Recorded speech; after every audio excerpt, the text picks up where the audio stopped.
Untitled Stig Severinsen here. Ooh, something there moving in the bushes. I'm out here actually at a very sacred old temple. I was just out filming here. There's some animals up here, some cows, and I was walking around in this harvested area actually to go over and see if this was water or if it was plastic, and unfortunately it's plastic. Anyways, I'm walking here in this beautiful area, coconut palm trees and wild jungle in the middle of Bali, visiting this sacred temple. I was up very early this morning and I made a little stick just a minute ago, just to stabilize myself, walking here in my bare flip-flops, but also maybe to protect myself from snakes. And what do we have right in front of me? A viper. Maybe it's hard to see, but a beautiful green viper, like a pit viper, having a rat for breakfast. There's the snake. You see the whole green body. There's the tail, holding on, probably red on the end. And this is, you can see the triangular head. This is a poisonous snake, so it's killing. Yeah, now it's starting to eat again. It's killing the prey with poison, with fangs. Not with, I broke my stick here leaning into it. I don't want to disturb the snake. So it's killing by, the poison is in the glands up on the head, this triangular head. That's the way you know it's a viper, a poisonous snake. And it has killed this rat, obviously, not by strangling. So it's not like a boa constrictor or ball python that constricts the prey until it stops breathing, but this one uses poison. And these red eyes, so let's see if it starts eating now. Yeah, there you saw the fangs actually moving into the flesh. I don't know if he wants to move the rat or if he wants to keep eating it, but I'm gonna stand still here and film. He's kind of moving the body a little bit away. There is the red tail. See what I said? And they use this to lure in birds and little insects. I think he's gonna drag this away, so if that's the case, then I'm just gonna stand here and watch. Actually, 22 years ago when I was a backpacker, yeah, he's gonna move it away. That's fine. When I was a backpacker, I also visited Bali on my 24th birthday in 1997. And I wanted to surf in Kuta Beach. And I also went to Komodo and I actually saw one of these green vipers in Bali, in Komodo, the Komodo Island where they have the Komodo dragons. And I caught it on a broomstick and I took some beautiful photos. Maybe I can upload them in this video. But it's so fascinating. You see, he caught this big rat, and you see how big the rat is compared to his little tiny body. But he's gonna swallow it, no problem. You see behind the neck there, how it's all white and dilated. The snakes are kind of like the sharks. There's a fang coming out again, and another fang is kind of grabbing like fingers. So this rat is stone cold dead. And well, I was talking about the jaw. It's kind of like the sharks. They have these soft jaws. So it's cartilage. It's not bone, and that's why they can open it. And now he's moving away. He's not going to letting go of that big fat breakfast, and that's fine.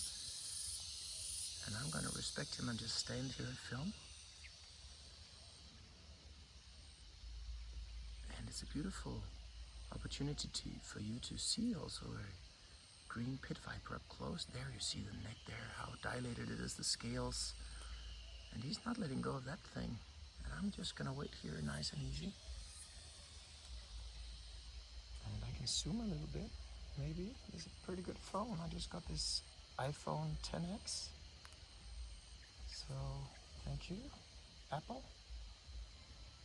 Drag it a bit more away, little snaky. See the tail is crawling for him, kind of finding a branch behind him, and he's dragging this rat away now. I don't want him to let it go or regurgitate because he's not gonna come and find it again, I think. Maybe some birds will come and get it.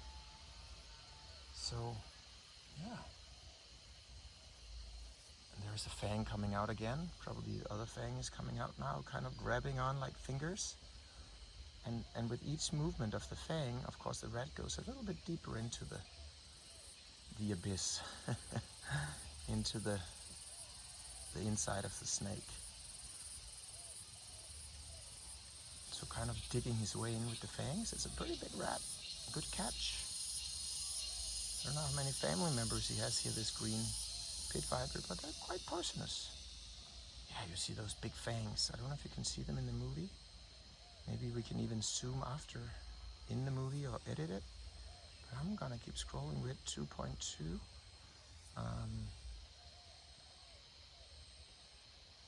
Oh my goodness, it's a good phone. 6 times, that's apparently max. I had no clue about that. Trying to hold the phone as still as possible. See those fangs moving again. But you see this triangular head? That's where the poison is, so that's how you can tell it's a viper. It's a poisonous snake. The boas, the constrictors, they catch the prey. They have an incredible tongue. They use the tongue, well, all snakes do. There's a fang. And then let's see the right one come out. If he's playing it one by one, let's see the other one on the right side. Kind of shoot, and you see how big that fang is. That's big compared to that little snake. And it's burrowed deep into the rat. Of course, he's not pumping poison anymore. He wants to save that, conserve that for the next kill. But he's using the fangs. I've never seen that actually up close like this. He's using the fangs to dig deeper into the rat. So he's a bit behind the legs now, kind of where the heart is sitting. There's the other fang. Boom. A little bit deeper it goes. And maybe we can become friends here and oh, I see it's kind of shaky. And the whole body there is grabbing onto this branch behind him. There we go with the tail, you see, dragging it away. But I'm just gonna become friends with him, and hopefully he can continue eating. Well, I was talking about the constrictors. They don't have poison, so they strangle the animals. They strangulate it, they wrap themselves around them and have these very, very strong muscles. You know, they are kind of fat, and all body is full. It's just one big muscle, and they keep. There's the fang again. Wow, and they keep constricting. Until the prey, you know, let's go, let's go, let's go, and can't breathe anymore. That's why it's called a constrictor. And they have no poison, but they all have this tongue that is split, and that's how they navigate, and they pick up the scent of this, of the environment, the molecules of either a smell or odor or a trail, and then they play with the tongue, as you know, in and out, and on the top of the mouth they have this organ of Jacobson, actually a Danish zoologist, physiologist, and the organ of Jacobson is where they, I think there was another Jacobson who's brewing the Carlsberg Pilsner, but that's a different story. The organ of Jacobson is where they kind of decide what kind of smell it is, what scent it is. And then the boas have another thing that these snakes don't have. I believe this one doesn't have this. I'm not sure, but they, at least they're very, also when they hunt at night, they hunt by infrared. So some snakes hunt by vision only and by scent. But some snakes also hunt by the infrared emission of heat from the body, from the animal. I have to check up on that, but some pit vipers, they're called because they have pits. So like the rattlesnake, you all know the rattlesnake with the tail, especially from Mexico and from all the cowboy and Indian movies, you know, from the southern part of America, California. Not gonna disturb him. I lost my stick there to defend myself as there's another snake coming. But now there's a branch in front of his head, but he'll pull back a little bit more, slowly retracting with his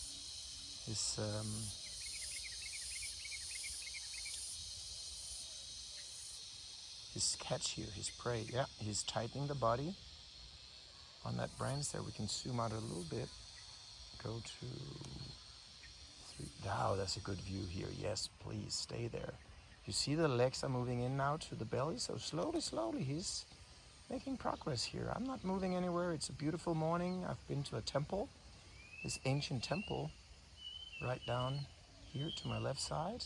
one of the oldest temples in Bali. And I went down there for a little morning breathing meditation. And this is what nature provides. Beautiful, a beautiful demonstration of life and death, coming and going. You can hear the birds, the birds, no, you can hear the chickadees, the little insects around here, and there goes the legs, almost in now. See the hind legs? I'll zoom again. Hind legs are almost in now. And I'm so blessed in my stressful, busy business life, teaching the world to breathe better, traveling around the world non-stop. Oh, he's coming back to me now, kind of forgetting about me. And there's the red tail. Beautiful, huh? He uses that to lure in little insects and maybe also rats. But this is just too good to be true. Wow. Let's see if I can take some photos, not at the same time. Full zoom 6 times. Actually using my breathing skills here not to cramp up in my muscles. Breathe in with my nose, a little pause, and then exhale slowly using the Ujjayi breathing, also not to cause too much trouble. I know I'm speaking, you can kind of sense my vibration. That's another thing, snakes are deaf. They can't hear, and they don't see too well actually. So if I'm not moving, all is good. And now you kind of see the length of this snake. If I zoom out, I'm not gonna stick my hand in front, but not that I'm afraid he's gonna bite me, but he's about 3 feet long. If you can kind of estimate, the rat is like, 10 inches, something like that. Now he goes again eating. So the legs, and there's the body, you see? The tail goes there, under the branch. So he's always using the tail, kind of like an arm or like a hand, to grab. And anyways, I was talking about hearing. Snakes hear with the lower jaw. They don't hear with ears because they don't have ears. They don't have an outer ear. You have seen some frogs and even some reptiles, lizards, they have like this membrane. Even geckos, when you see a gecko, that makes the sound. I'm hearing it all night long here in Bali. That's why they're called geckos, because it's a gecko. So if you hear that, it's not a frog, it's a gecko. You see the tail here. This red little tail. Where is it? I gotta concentrate here. There's the body. Where's the body? There it is. There's the body, and there's the tail. That little red thing there. That little, it's hard to tell. But that little snippet right there.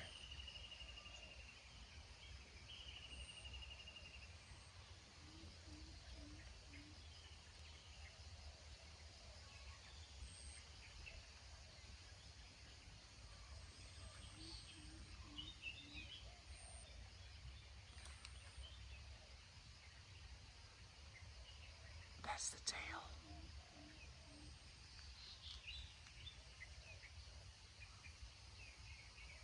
There's the tail. You see it now? Red.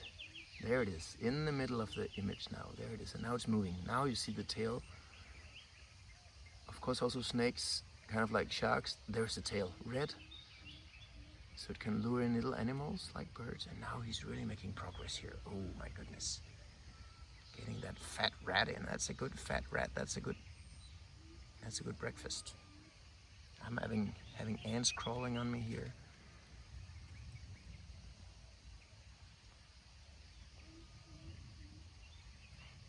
Making the zoom here on his head. And you can see the dilated scales now. He's almost white behind the head because the rat is inside now, so the scales are just yielding. So this little thin green body there is becoming fat and filled with a rat now. So he's halfway through. So I'll use 2 hands to support the camera. So I was talking about the hearing, right? You're getting this little zoology lesson here on herpetology, meaning the science of snakes. And I'm really keen on especially herpetology. Oh, there's the fang again. You see how he's kind of eating, walking his way deeper and deeper into the animals, into the animal. I'm having ants crawling on me. That's why I got a bit defocused here. So they don't have ears. I was talking about geckos, frogs. Frogs are not reptiles. They're not reptiles, they're not lizards, they are amphibians. They need water to give birth to their young ones. You know, they put the egg, this gelatinous egg, these soft eggs, look like candy, in the water. So frogs and newts, salamanders, they need water. But what happened, and I'll get back to the hearing, I did a master's degree in biology on that, so I'll get back to it. And I did my PhD in medicine on the inner ear, the balance organ in humans and mammals, so I'll get back to that. But what is so special about the difference between newts, so amphibians, and reptiles is that reptiles, they they produce eggs, you know, like a chicken.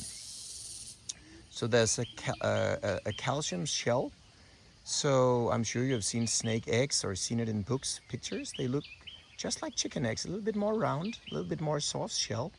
But still, the shell is protecting the egg from losing moisture, water, so it's not evaporating. And there are two ways of giving birth for snakes.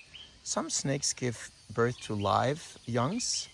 So they're ovoviviparous, it's called. Now we're getting into all the nerdy biology, but that doesn't matter. It means that they give birth to young, live ones. And of course the young ones are in the egg, inside the mother.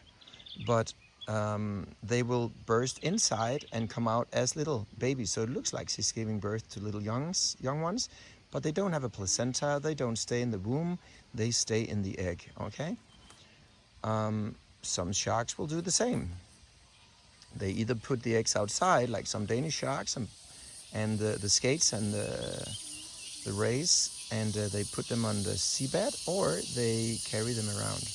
Anyways, we're getting a bit into different aspects of biology here, and with the, oh, he's getting halfway through now.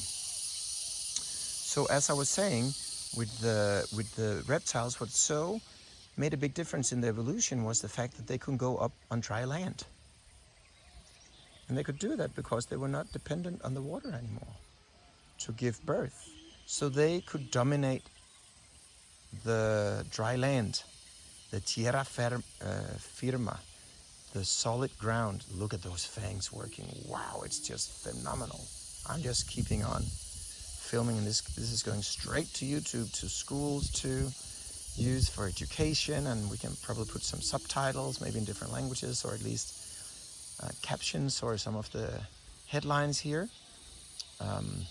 He's halfway through this rat here. It's not a mouse.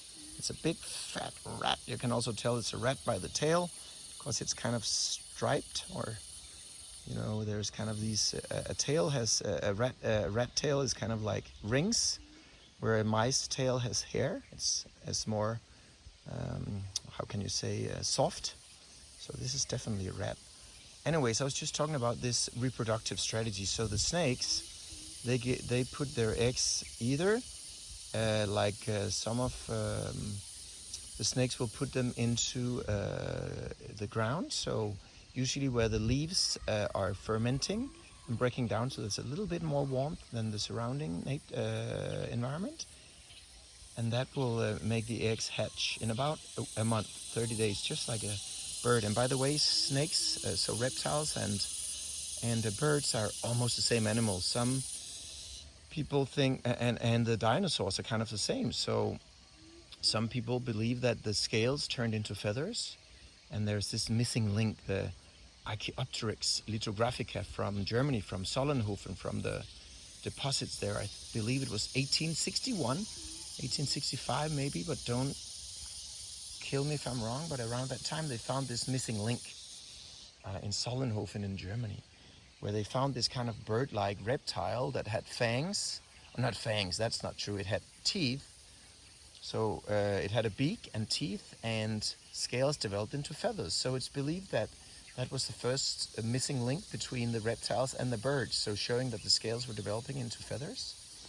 And there's actually a bird now called the hoatzin bird in the South American rainforest, and it also jumps around on the branches. It doesn't fly too well, but it can kind of soar from branch to branch. And the hoatzin bird, it's kind of like an ancestor of the Arcteryps or Arcteryps. I'm kind of in an uncomfortable position here, not because the snake is close, but because There's a branch, there's a cross there, so the snake is of course hiding. So either I have to step forward a little bit, which I can, and that could bring me back to picking up my branch here. You see, I'm just barefoot here with my little, oh, I've zoomed so much, but anyways, my little branch here and my little feet. Where are my feet? There we go, my Havaianas. And this branch here to protect myself, I'm zoomed out a bit, that's why. There we go, my feet. My little branch here that I just broke off about 10 seconds ago. And you can always go to breathology.com if you want to learn about breathing and how breathing keeps you alive and more healthy. And now I'll move in closer to this snake and go back to the hearing. And I'll support myself on this branch.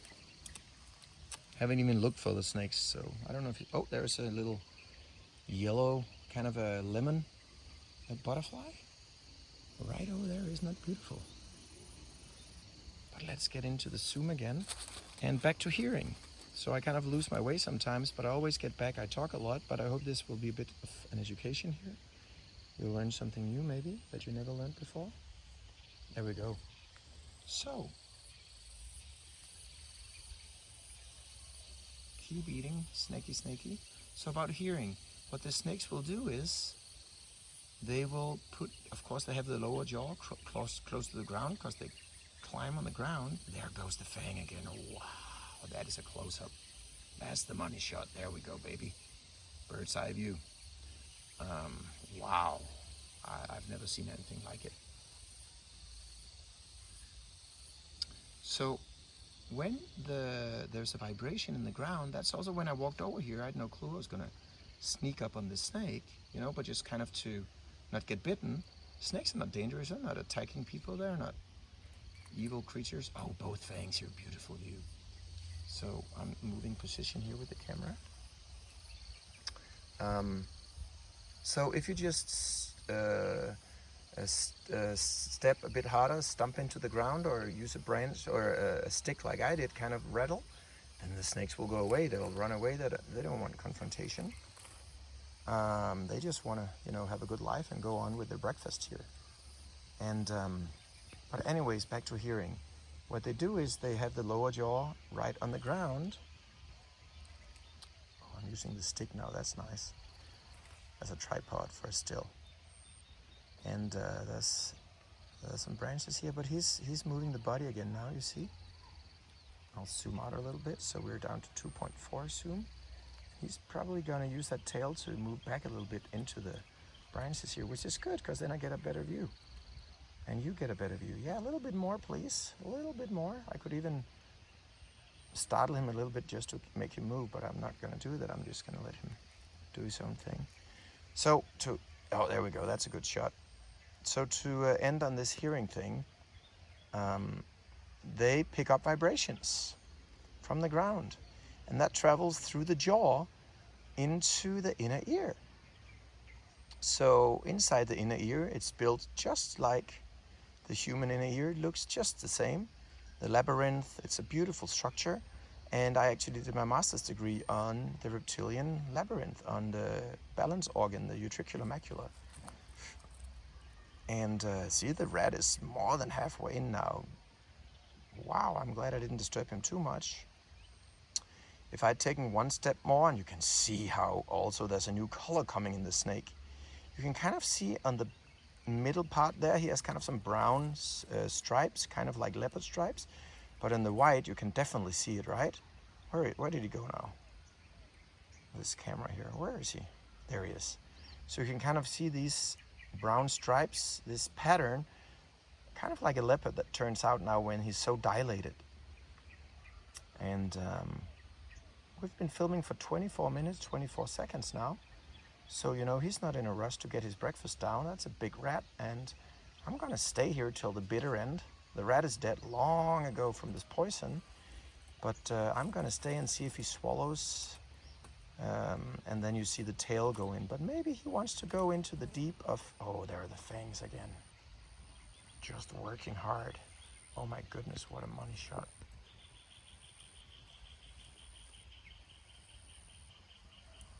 This is incredible, even for an old fart like me, an old biologist here that thought I'd seen it all. Well, I know I haven't, because nature is just one gift that keeps giving, just keeps amazing you, astounding you.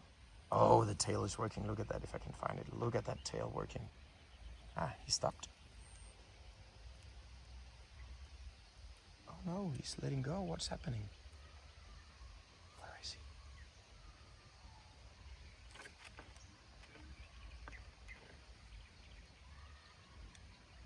He just let go for some reason. As if it was too much.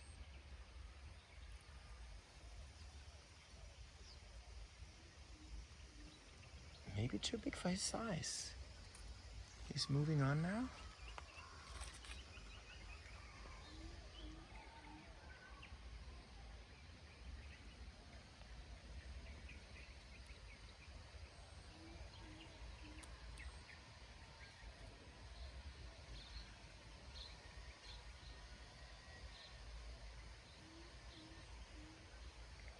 There he is.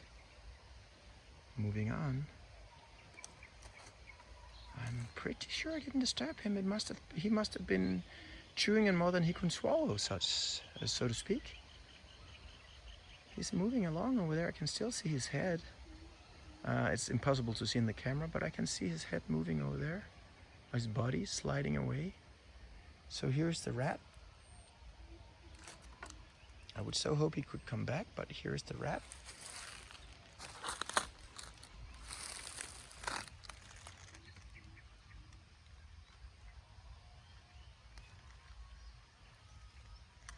And we can try to fish it out now that I have my little stick here.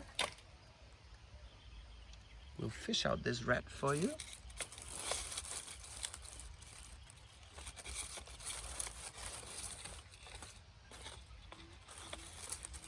You see if I can fish it out? I can. Oh my goodness, it's already stiff like.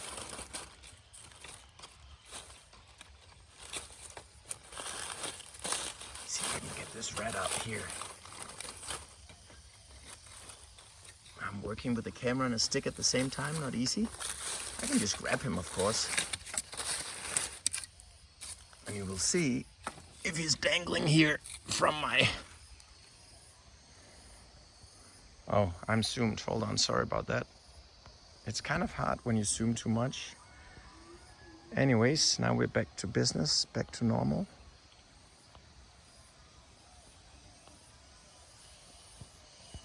Trying to take a picture here, but not too easy.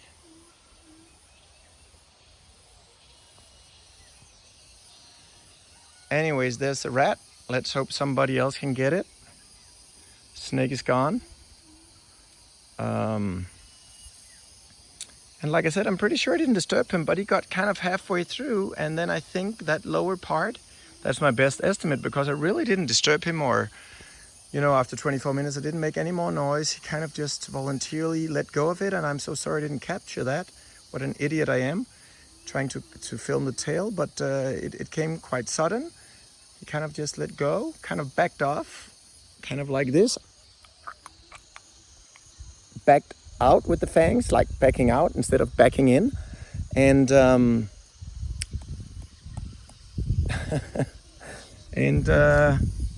was it. So let's put it here. Well, we'll put it back there actually. Maybe some other snake can pick up the scent. And I'll get my little stick here back and keep walking. And that's half an hour of biology. Let's hope no snakes are gonna come. Oh, there's a lizard there, right there. You see, you saw something climbing there with a big orange belly. Anyways, I'm Stig Severinsen. I am the founder of Breathology. If you want to learn about breathing and how you can stay more healthy and rehabilitate faster, work on challenges with your mind, PTSD, or become a better athlete, or just diminish stress in your everyday life, then go to breathology.com. Anyways, this was more lecture on snakes. I hope a lot of kids out there will see this in schools, or YouTube will, you know, help spread the good word, and that you'll protect nature. What is this now? Battery. Okay, I'm running low on battery. I left with 48% I remember from my kind of Tarzan jungle home. I stayed up in a tree hut today, which was amazing. And then I came out here actually just to film this beautiful temple, and then I saw this kind of locked area and I felt pity, but of course the farmers also, I went up to see some cows up there, but then I just wanted to get a feel of the natural way of living here in Bali, the authentic Bali, right, off the beaten track.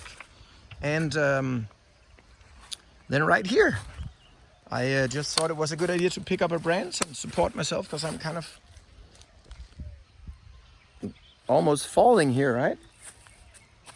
Walking in this barren area, and so I picked up a stick, which is good because I could use it now. And actually, if you have a stick kind of like that, now that one is broken off, but you have like a stick like this with 2 ends on it, you can catch snakes like that, right? So kind of here, if you break off those 2 large pieces, you have like a little V, right? Or like a Y, and you can catch snakes just behind the neck. That's how I catch vipers back in Denmark. But you shouldn't do that if you don't know what you're doing. Anyways, I'll get back. Try not to get bitten. And I hope you'll send this video to some kids or grown-ups to learn more about biology, about how snakes hear or don't hear, about the difference between poisonous snakes and non-poisonous snakes, about the evolution of reptiles and how they got onto the dry land from fish that developed into amphibians that then climbed onto land and also started breathing in a different way and changed the whole circulation. And reptiles also have 12 cranial nerves. They don't have 10 like the fish and the newts. So they're a little bit more, or the amphibians, they're a little bit more developed, right? They have keen eyes and they kind of move the head. That's another thing. Fish and frogs or amphibians, right? They don't move the head. They just kind of eat the fly in front of them, right? Or the insect or the animal in front of them. Whereas reptiles, they have atlas and axis, 2 bone structures in the neck, so they can actually rotate the head, just like the birds. You know, the owl can rotate all the way around to find the mice. Anyways, I could keep going on. We should protect nature. We should make sure not to have plastic. I was kind of sad to see they have plastic, but that's of course to keep the moisture in for these plants. But anyways, we see that a lot in Spain, way too much. So try to diminish plastic or abolish it completely from your life. Use bamboo or aluminum straw, as they say in the US, or use wooden straws or whatever, from paper that's reusable, or just drink from the bottle. Don't use plastic bags. Use other kinds of bags, maybe made from tree material. I'll show you something here that you should start using, and just tell your parents there's no way you're gonna have your lunchbox anymore. You're just gonna have your food wrapped in banana leaves. Look how beautiful this is. You can make it into all kinds of material and weave little baskets, and I had my dinner last night on a banana leaf. So anyways, I'll show you the cows and then we go home. You can hear them. And they're the cows. And we're in Bali here, in the middle of Bali.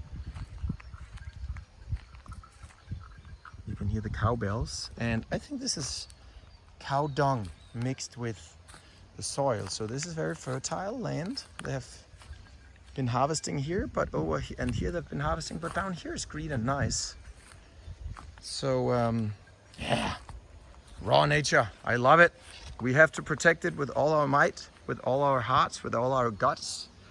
Go against the political agenda, go against the greed, go against the kind of... Money is not bad, money can be used for a lot of good. So if you have money and know somebody with money, don't fear money, money can be used to build things and buy things. For example, you could buy in rainforest. You can actually buy pieces of rainforest and donate it through different organizations. So I've done that a few times, bought a piece of land in South America, in Ecuador, through a group called Narrated. It's a special pitcher plant.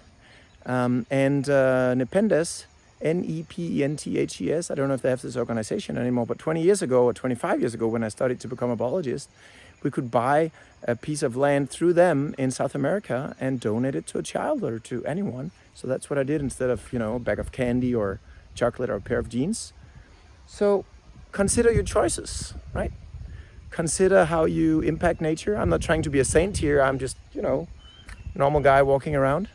But we certainly have to make less impact in a negative way, less pollution, and we radically have to change the way that we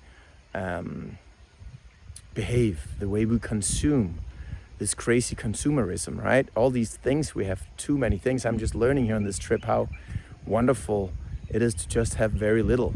I mean, I have my luggage in Malaysia, I have things and cameras and batteries and all kinds of fancy stuff, but just trying to make it a more simple life. It makes you really, really happy because you don't have to think about all this stuff that's gonna break all the time. So anyways, that's Stig Severinsen saying thank you for listening, and be good to yourself and kind to others, especially nature. Arrivederci.